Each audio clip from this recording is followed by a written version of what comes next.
desonesto. Eu bati com muita força no particular, em Bolsonaro e nos filhos deles. Você pega a rede social deles, não tinha uma palavra a favor de Nunes. Então, eu questionei. Meus amigos, sejam bem-vindos novamente ao nosso canal. Você já irá acompanhar esse vídeo aí na íntegra. Eu vou deixar no final aqui a minha opinião a respeito desse assunto, ok? Mas antes, você que não é inscrito, inscreva-se em nosso canal. Deixa a sua curtida nesse vídeo. Não se esqueça de deixar também aqui o seu comentário, a sua opinião a respeito desse assunto, ok?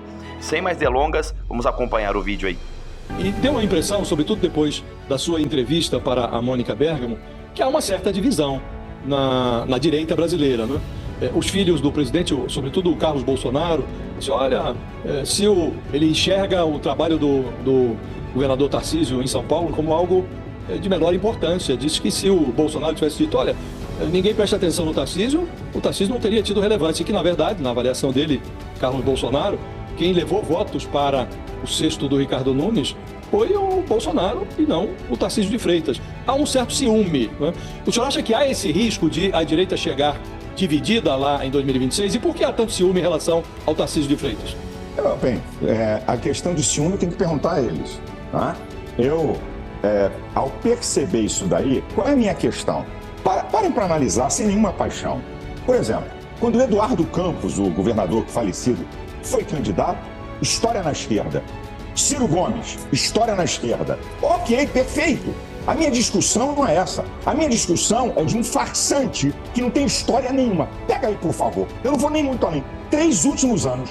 Me diga onde Pablo Marçal se posicionou nas temáticas da direita. Em lugar nenhum. Então, para mim, é uma farsa. Agora, a questão de dizer que Tarcísio não teve participação na vitória de Nunes, pelo amor de Deus. Se a Bolsonaro teve, claro, podia ter mais. Podia ter mais. Tá? Porque, eu digo isso aqui, eu sou aliado de Bolsonaro. Eu sou o maior líder da direita, isso aí eu não contesto. Agora, autocrítica, eu aprendi a fazer, primeiro, quando eu pertenço a partido político nenhum. Então, vamos lá, vamos analisar. Qual foi a minha briga antes de falar com Mônica Bergamo? Eu não fui desonesto. Eu bati com muita força no particular, em Bolsonaro e nos filhos deles. Você pega a rede social deles, não tinha uma palavra a favor de Nunes. Então, eu questionei isso. Eu fiz esse questionamento. Então, Bolsonaro teve participação? É lógico que teve. Agora, querer dizer que o governador botou a cara para fora. O governador se posicionou a despeito do pau que tomou, como eu tomei também. Mas eu não estou nem aí para a rede social, nem para bolsomínio.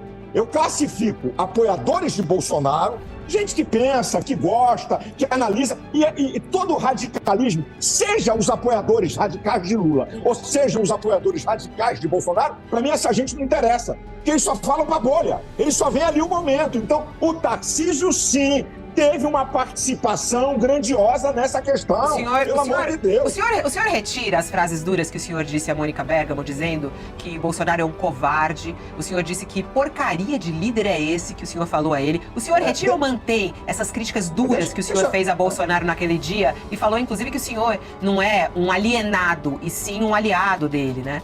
Não é um bolsominion. Deixa eu dizer uma coisa pra você. Se tem um cara que tem um linguajar solto, chama-se Jair Messias Bolsonaro. É o estilo.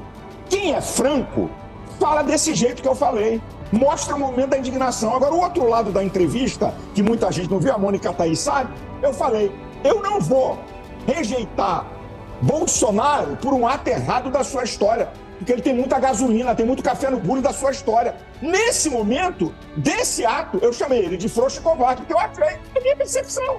É meu direito. E meu jeito, largar de falar no mundo evangélico, o pessoal sabe, eu como pastor, aquela encarnação de um religioso, puritano, com medição de palavras. Não, eu vou falando aquilo que está no meu coração. E quem fala assim, muitas vezes exagera. Mas quando eu falei que porcaria de líder é esse, é que eu estava indignado, que eu queria um Bolsonaro mais atuante. Essa foi a questão. E naquele momento, para mim, sim. Eu não estou dizendo que a história de Bolsonaro é uma história de covarde. Achando ele uma porcaria? Mas o senhor continua achando ele uma porcaria ou não? Minha filha, não adianta você querer isolar uma palavra minha que você não vai levar essa com muito respeito a você. A porcaria foi no momento, meu jeito de falar em relação à atitude dele. Claro que Bolsonaro é uma porcaria. Quando eu falei que porcaria de líder, é uma expressão forte para dizer que líder é esse que não se posicionou nessa hora. Isso é força de expressão e honesta, sabe? Eu não maqueio palavras para saber o que a opinião pública vai saber. Primeiro que não é porcaria. A expressão minha é uma expressão fazer. Que porcaria é essa de um cara, uma linguagem, o linguajado brasileiro, que não se posicionou de força, mostrar que esse é meu candidato. É isso, que não é nada mais além disso.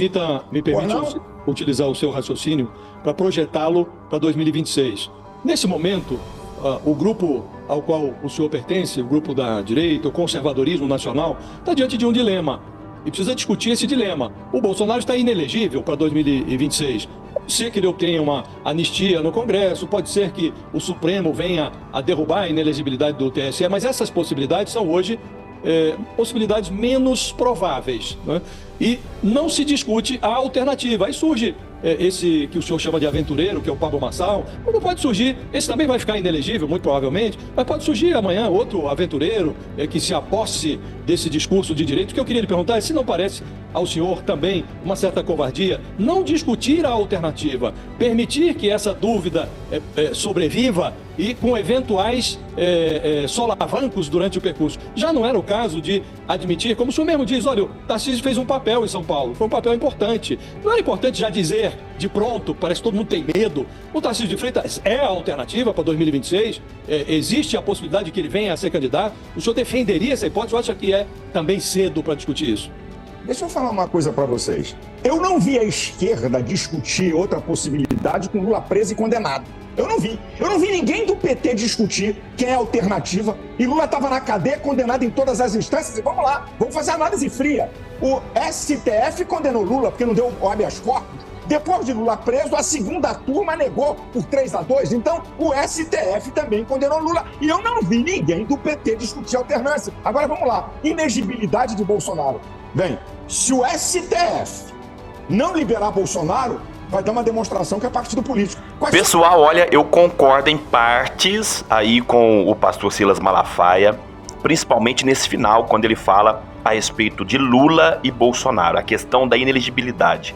Isso aí foi uma vergonha, porque se Lula, com todos os processos, com tudo que aconteceu, com tudo que fez, com todas as denúncias, gente, ele está livre e hoje é presidente do Brasil, Bolsonaro, com essas pequenas coisas que eu vejo assim, ele deve sim ficar elegível para 2026. Mas, como ele disse, como o próprio pastor Silas disse, se isso não acontecer, vai ser uma vergonha e o STF vai mostrar que realmente é, na verdade, um puxadinho político.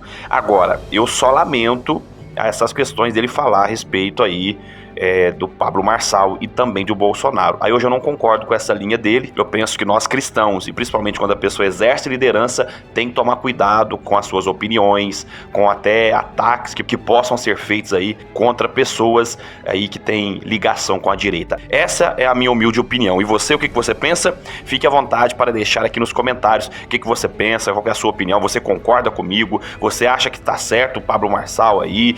Você acha que tá certo o Silas Malafaia? Fique à vontade deixando aqui a sua opinião, pessoal. Então esse foi o vídeo. Até a próxima, gente.